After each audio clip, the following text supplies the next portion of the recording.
High বন্ধুরা, কেমন আছো? আমি আজকে রান্না করছি সয়াবিনের তরকারি। আর কেমন লাগে কমেন্ট করে জানিও। একটা একটা করে সব কিছুই উপকরণ ভেজে নিচ্ছি। তারপর এখানে মশলাগুলো কষিয়ে নিয়েছি।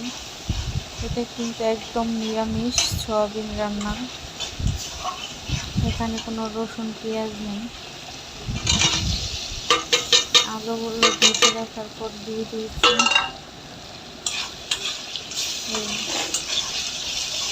যদি ভালো লাগে একটা কমেন্ট করে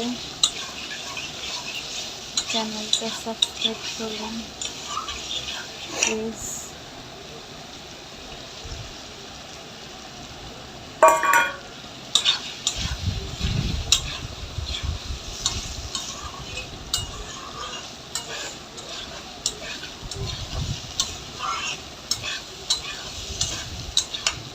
সুন্দর করে কষিয়ে নিলাম, তারপর একটু জল দিয়ে আবার ভালো করে কষাবো।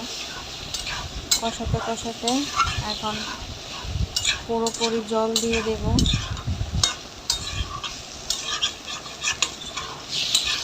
প্রথম ট্রাই করছি, কোনো ভুল কিছু হলে ক্ষমা করে দিও আর কমেন্ট করে জানিও কোথায় ভুল হয়েছে।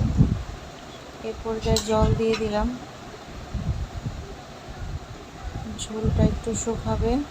তারপর দিয়ে দিব এখানে গরম মশলার গুঁড়ো দিয়ে দিলাম।